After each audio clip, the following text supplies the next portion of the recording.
Gracias por su asistencia. Yo soy el doctor Oscar Suárez de Neurocirugía y de Cirugía de Columna y les vamos a presentar un caso. Y el cronograma es el siguiente. Queremos presentarles un caso clínico, hacer la integración diagnóstica, presentarles el tratamiento quirúrgico de las diversas especialidades, el tratamiento adyuvante con oncología radioterapia, la evolución del caso y finalmente discusión, preguntas que tengan y conclusiones. Entonces, vamos a retomar nuevamente la presentación del caso clínico, integración diagnóstica, el tratamiento quirúrgico multidisciplinario, manejo adyuvante con onco y radioterapia, la evolución, discusión y preguntas y las conclusiones del caso. Empezamos, es una mujer de 38 años, originaria de la Ciudad de México, que vive en La Paz, Baja California, es veterinaria de profesión y es activa, practica intensamente el pole dancing. Esta foto que les muestro es enviada por ella para esta presentación y con su total autorización para que la presente.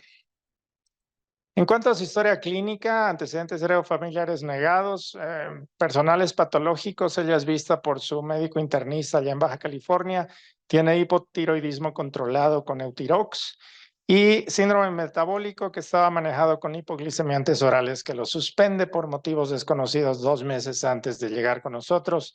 Los antecedentes quirúrgicos son los descritos ahí y toxicomanías irrelevantes, tiene consumo de alcohol y tabaco social. Muy bien.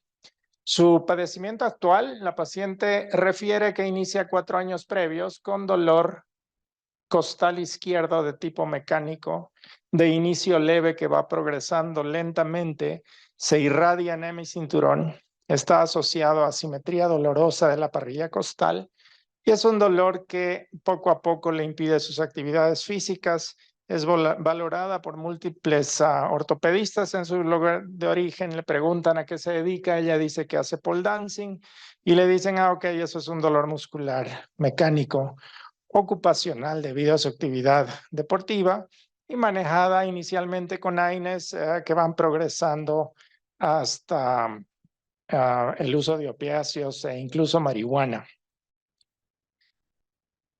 En el 2020, a fines del 2020, la paciente sufre COVID. Dentro de su protocolo de estudio le hacen esta tomografía y aparece esta lesión de manera incidental. Una vez vista esta lesión y resuelto el problema de COVID, la paciente busca ayuda en el servicio de cirugía de tórax, se viene de Baja California a la Ciudad de México, busca a la doctora Francina de cirugía de tórax y a través de ella nos permite participar en el manejo quirúrgico de esta paciente y nos pide interconsulta para un manejo conjunto.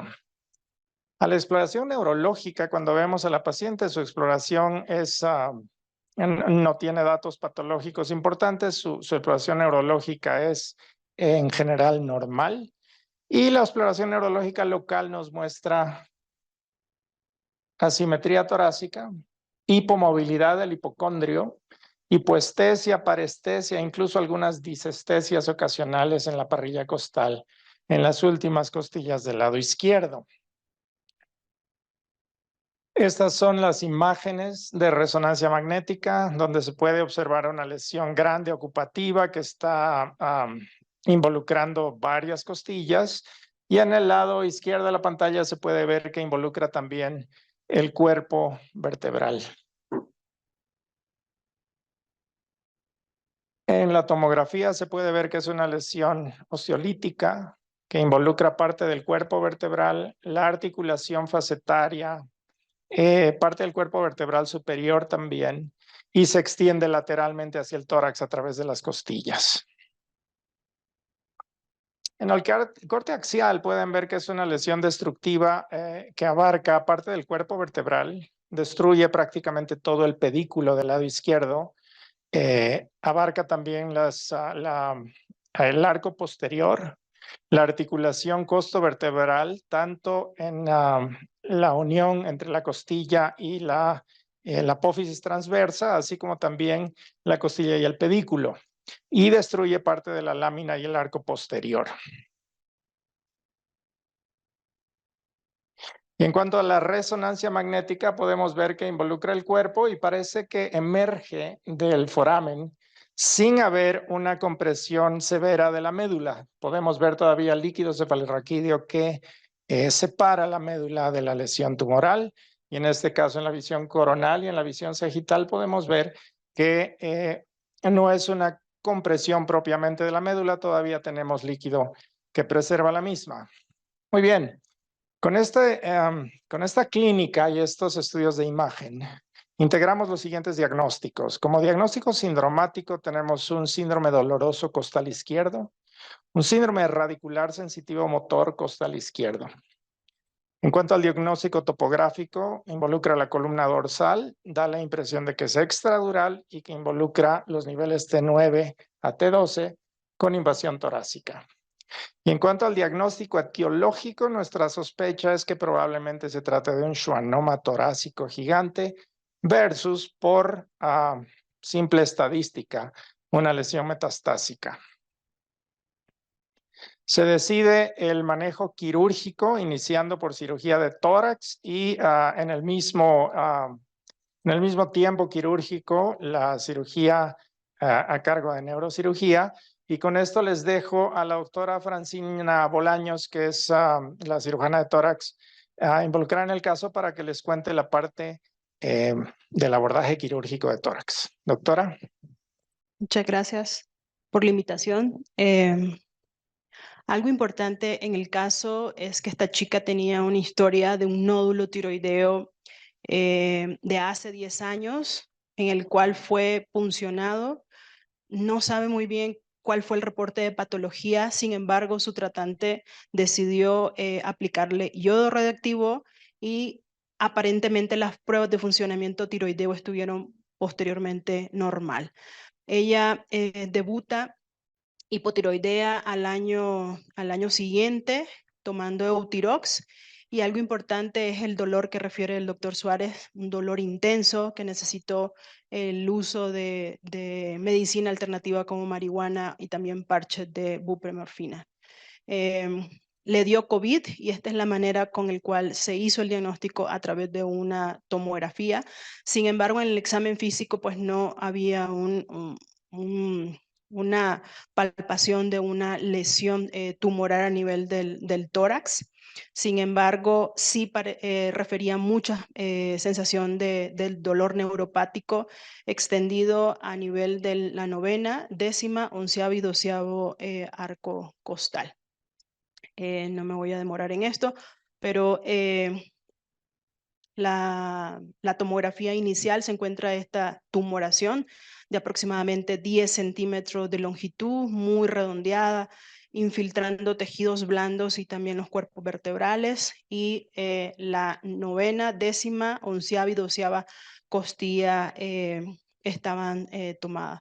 Por lo tanto, se planificaba hacer la resección de la tumoración y hacer la reconstrucción costal, como veremos posteriormente. Aquí vemos la lesión. Voy a pasar esto rápido y vamos a algo importante cuando nosotros tenemos un tumor de mediastino, en este caso el mediastino posterior. Solo para recordar que tenemos del ángulo de Lewis a la T4, eso va a dividir la parte superior y mediastino superior y mediastino inferior, y a su vez el mediastino inferior se divide en anterior, el medio y el posterior. En este caso es de relevancia la parte posterior. ¿Y cómo nos va a reportar el radiólogo? El radiólogo nos lo va a reportar en la parte prevascular, la parte visceral, y esta es la área de interés de nosotros, que hay a nivel paravertebral. Entonces, la posibilidad diagnóstica cuando nosotros vimos esta lesión, un schwannoma, y la otra es un tumor fibroso solitario, dadas las características de un tumor grande, compresivo, y dando alteraciones neuropáticas en nuestra paciente. Esta es la posición en la cual nosotros operamos.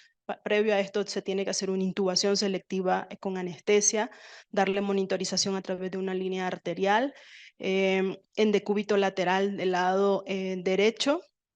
Hacemos una protección a nivel de las rodillas y otro a nivel del plexo cervical para evitar las neuropatías y esta es la forma en la cual nosotros operamos. La lesión estaba muy distal, por lo cual decidimos hacer un abordaje por mínima invasión. Introducimos un trocar a nivel del quinto espacio intercostal y vimos hacia la parte posterior y entramos en una incisión que abarcara desde el noveno, a la mitad entre el noveno y el décimo arco costal. Hicimos una toracotomía posterolateral baja, no entramos en el quinto espacio intercostal. Hicimos la resección de los arcos costales noveno, décimo y las dos flotantes.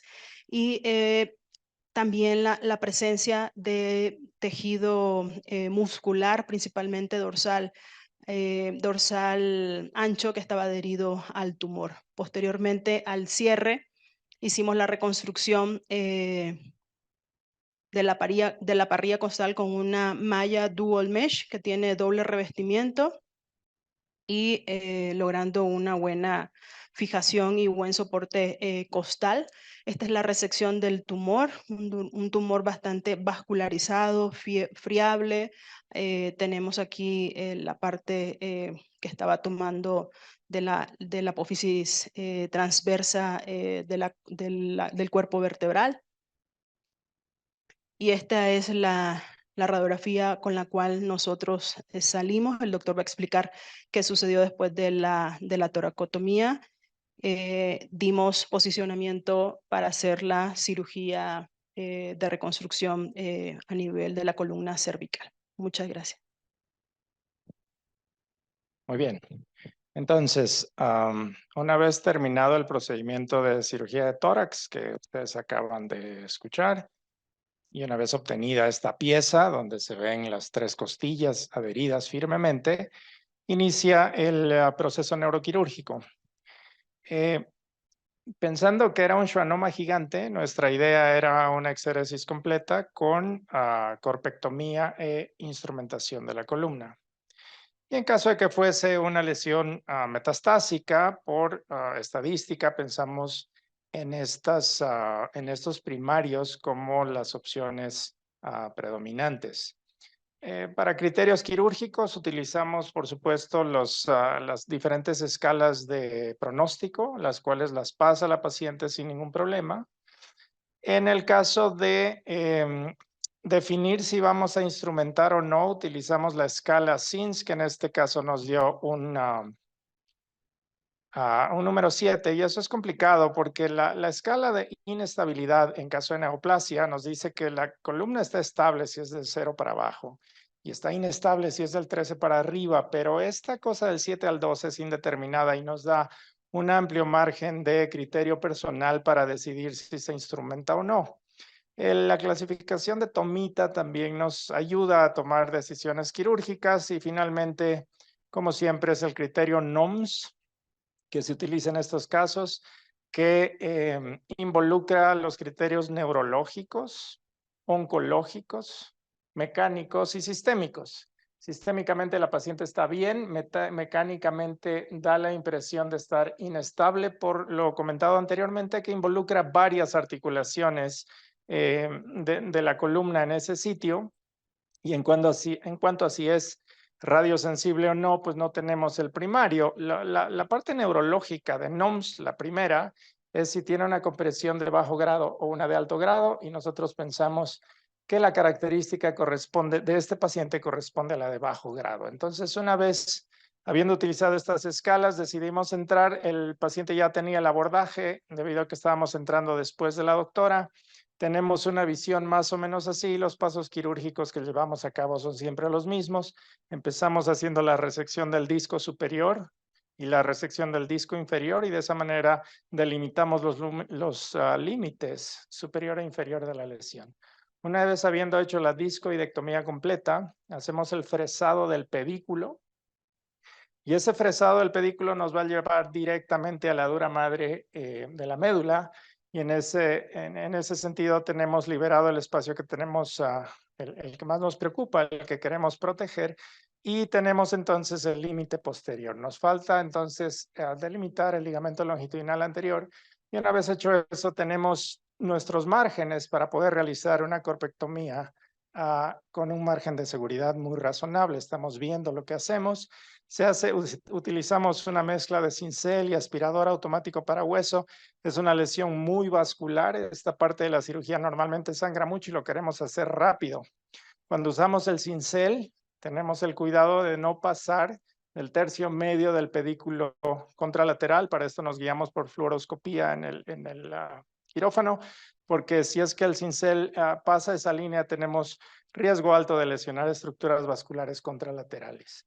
Una vez hecha la corpectomía, utilizamos hemostáticos de hueso para tratar de disminuir el sangrado y utilizamos una canasta expandible que se puede ver cómo se expande en el lado derecho, que es de fácil colocación en el espacio de la corpectomía. Se distiende y en este caso se rellena de matriz ósea.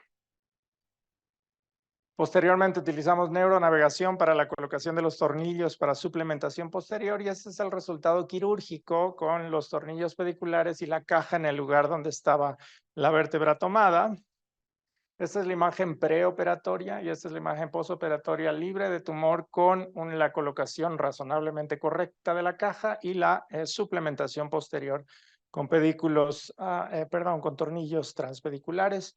Nuevamente, esta es la visión coronal y la visión sagital de la tomografía postoperatoria con un resultado quirúrgico razonablemente satisfactorio y esta es la paciente en el postoperatorio inmediato.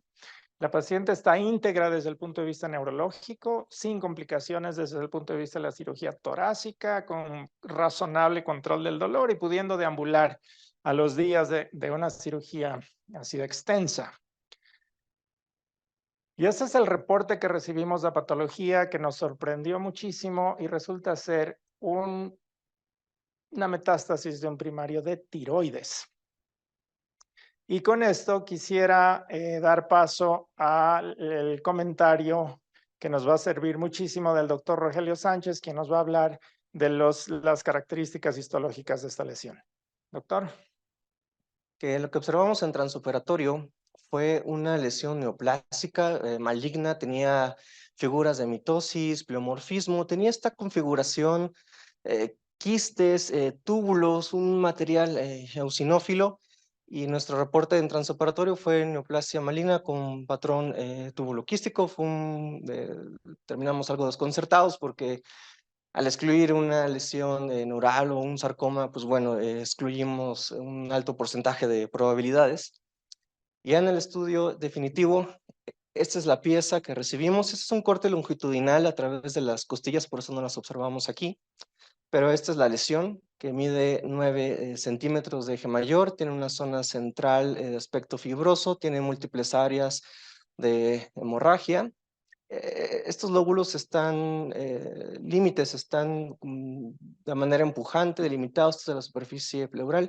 Y aquí tenemos parte de los tejidos blandos. Esto es tinta para delimitar los bordes quirúrgicos. E inclusive aquí hay parte de la costilla la cual está destruida. En las fotomicrografías, a un mayor aumento, podemos observar trabéculas óseas, las cuales están infiltradas por una neoplasia maligna. Aquí tiene patrones sólidos, tenemos estas zonas quísticas y a mayor aumento vamos a observar el predominio de estas zonas de material eosinófilo que ya tienen la forma de folículos. Y bien, estos folículos están conformados por estas células cúbicas que tienen los núcleos ópticamente vacíos con la cromatina marginada hacia la periferia, y a mayor aumento comenzamos a notar que tiene pseudoinclusiones nucleares. Aquí vemos una con mayor claridad y bueno, y este material de aspecto coloide. Efectivamente, tuvimos que realizar estudios de inmunohistoquímica para determinar el sitio primario, que en este caso ya lo estamos sospechando con esta morfología. Hicimos una citoqueratina 7, la cual fue positiva, un PAX8, que es patrón nuclear, positivo, intenso y difuso, al igual que una tiroglobulina positiva. Ya con estos hallazgos histológicos y inmunohistoquímica hicimos el diagnóstico del carcinoma papilar de tiroides, pero este tiene un patrón 100% folicular, tamaño 9 centímetros de eje mayor.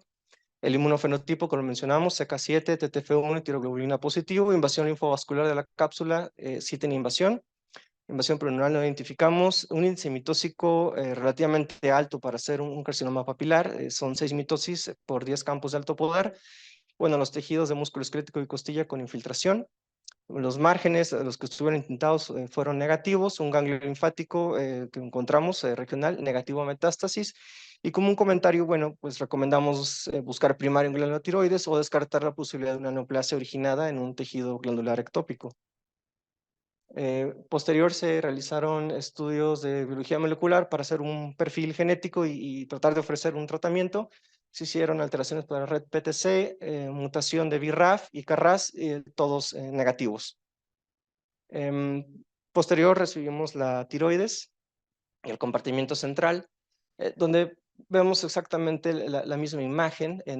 Este fue en el lóbulo derecho, que midió 6 por 2.8 por 2.5 centímetros, y ahí macroscópicamente se observaba una lesión encapsulada en polo inferior de 2.5 centímetros, con las características morfológicas que describimos en el mediastino, o sea, núcleos vacíos, pseudoinclusiones, y el patrón enteramente folicular. También en el compartimento central se disecaron ganglios linfáticos que fueron negativos. Y como diagnóstico, carcinoma papilar tiroides, variante folicular, pero este es encapsulado. En la cápsula tenía fibrosis y calcificación distrófica, tamaño 2.5 centímetros de eje mayor, no había invasión a la cápsula linfovascular ni perineural. En total fueron 13 ganglios, todos negativos a metástasis, y en el lóbulo izquierdo tenía un adenoma folicular de 1 centímetro.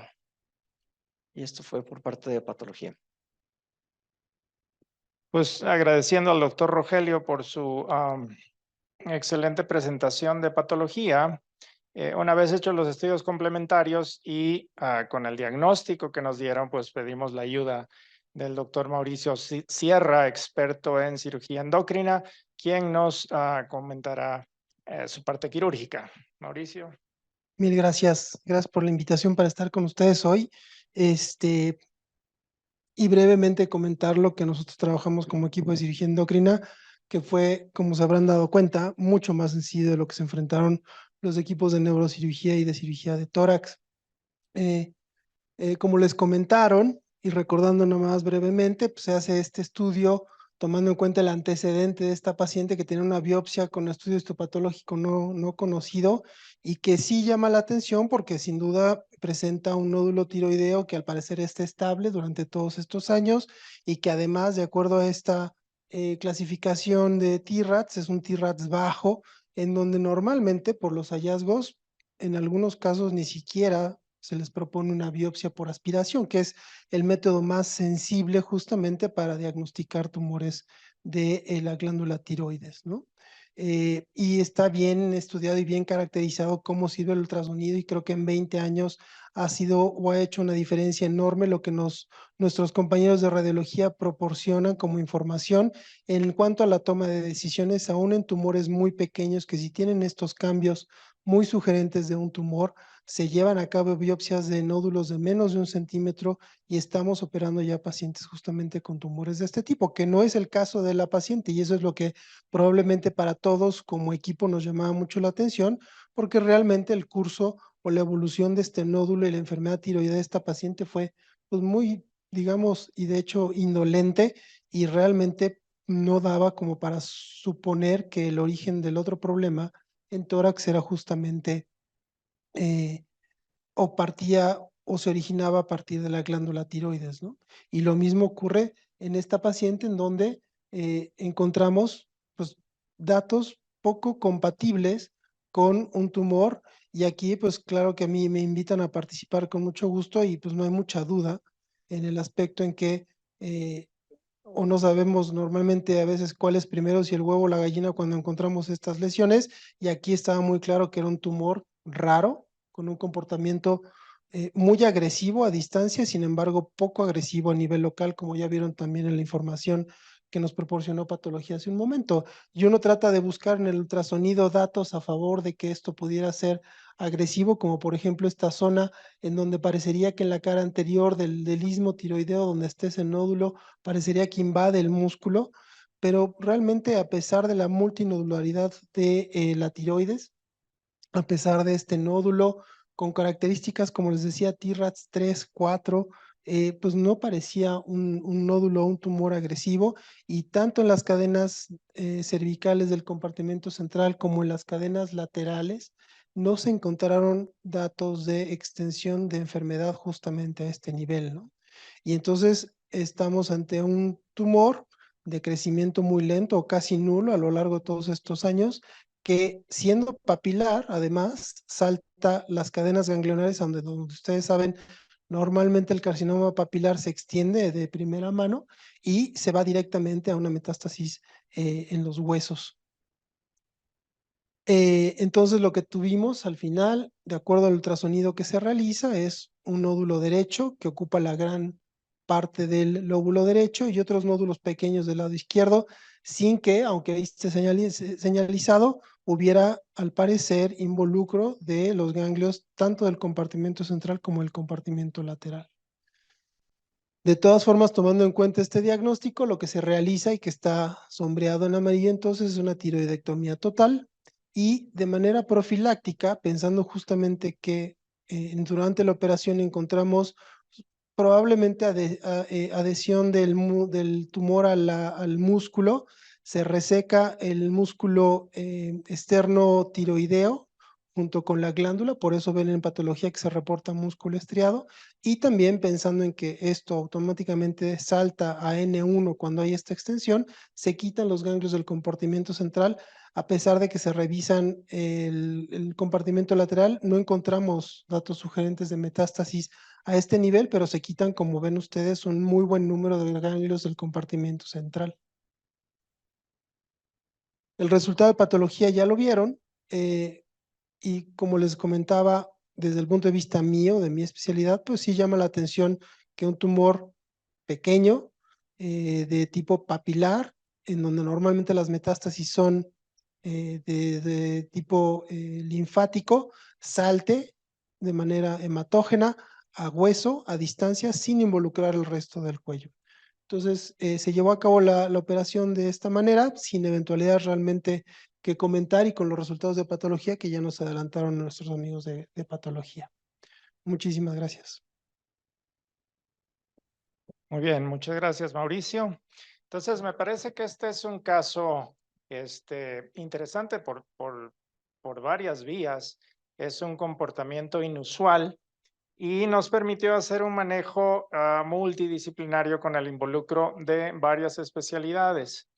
En cuanto a la discusión, da la impresión de que el manejo ya establecido actual de las metástasis de columna, pues es la terapia híbrida, es la cirugía de separación más la radiocirugía.